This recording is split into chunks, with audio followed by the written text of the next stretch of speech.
Yo les crypto gamers, bon ces derniers jours c'est bien le bordel dans les play to earn, donc je pense qu'il est temps de faire un point avant d'aller plus loin. En effet en ce moment le marché des cryptos n'est pas du tout au top, mais clairement ça n'excuse pas tout. Cela dit, il n'y a pas que des mauvaises nouvelles, il y a de très belles choses qui arrivent très prochainement. D'ailleurs si toi aussi tu kiffes les play to earn, n'hésite pas à t'abonner et activer la cloche pour être sûr de ne rien louper, car plein de nouveaux projets solides arrivent et je te partagerai tout ça sur ma chaîne. Et pense à mettre le petit like de l'amour, ça mange pas de pain. Bon, maintenant que tu fais partie de la Gomno Family, on peut y aller. Alors Jean-Michel, générique.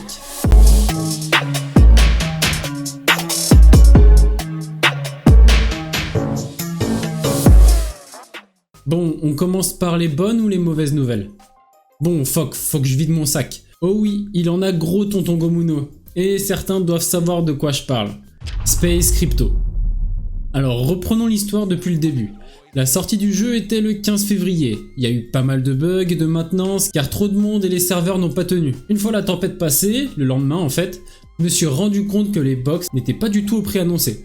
En gros, elles étaient divisées par 4. Au début, j'ai cru que c'était une promo de lancement car en même temps, il y avait un événement social d'ouverture de box sur 2 jours. Bref, j'ai senti à ce moment-là un premier manque de communication et de transparence et c'est que le début, croyez-moi. J'ai donc acheté mes vaisseaux, farmé le SPE, la monnaie du jeu, et surtout comme un grand nombre, revendu le reste de mes SPG. Résultat, le SPG a salement crash. On peut le voir aujourd'hui. Une chance pour moi, grâce à la plus-value, j'ai quasiment fait mon ROI, donc ça va quoi. Après quelques jours, je constate que le SPE est étonnamment stable et que j'ai quelques commentaires sous ma dernière vidéo sur Space Crypto qui me motivent à aller tester le claim de mes SPE. Et là, grande surprise, non, tu ne claimeras rien du tout aujourd'hui. Je constate aussi que le claim sera accessible uniquement dans 14 jours. Mais what? Ça veut dire que déjà pendant 14 jours tu farmes comme un bon toutou et que quand le claim va ouvrir, tout le monde va revendre instant et toi tu vas te retrouver avec tes 15 jours de farm, tes yeux rouges et tes quelques dollars récupérés en vendant tes SPE parce que le SPE aura totalement crash en 5 minutes. Bah oui, s'ils ouvrent le claim pour tout le monde en même temps après 15 jours, forcément tout va crash. Bref, ça tient pas la route. Suite à ça, une annonce nous dit que suite aux plaintes, ils vont mettre le claim dispo le 23 à 5h du mat. Bon, 5h du mat, ça pique, mais au moins ils ont écouté la commu. Lol.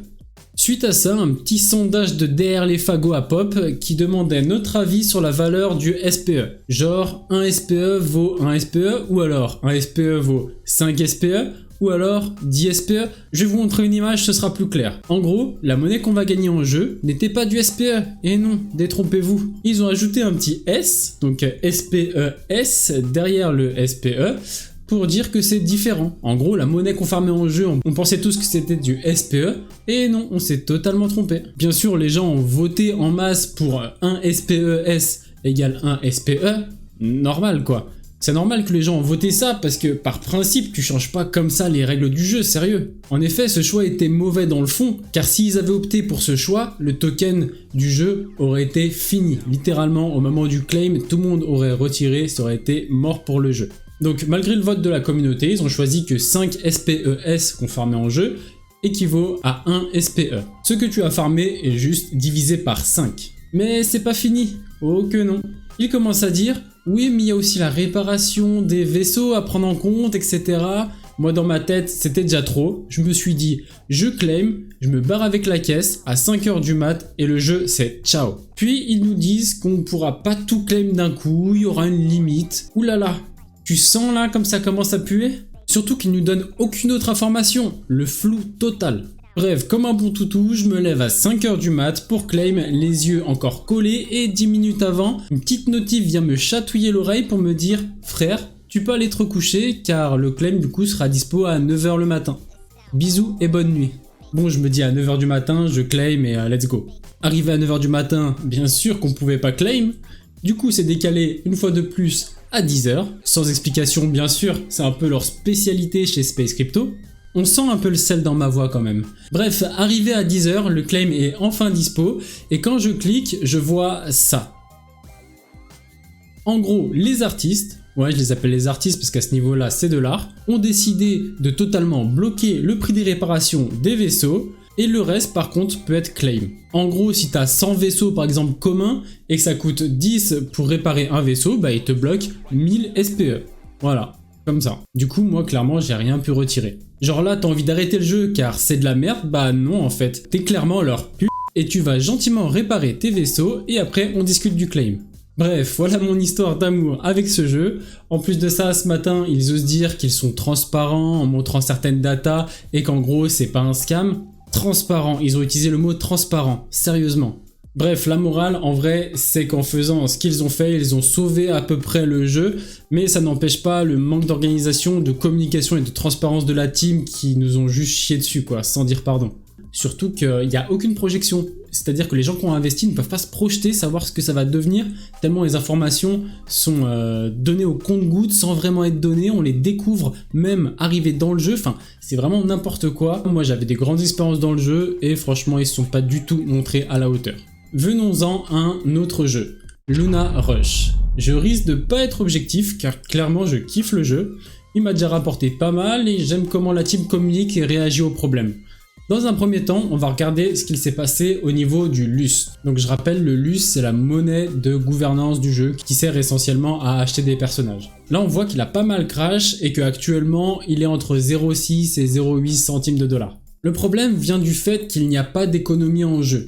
En gros, au début, tu gagnes des MLUS, donc les MLUS c'est la monnaie que tu gagnes à l'intérieur du jeu, puis après tu l'échanges avec des LUS, puis bien souvent tu rachètes au début des personnages, et quand t'es full perso, c'est-à-dire 15, il te reste plus qu'à farmer et à retirer tes gains. Le problème, tu t'en doutes bien, c'est que le token ne peut aller que dans un sens, vers le bas, car il n'a pas actuellement d'utilité. Mais la team a réagi assez rapidement en mettant des frais supplémentaires si on retire trop de fois par semaine du MLUS en LUS.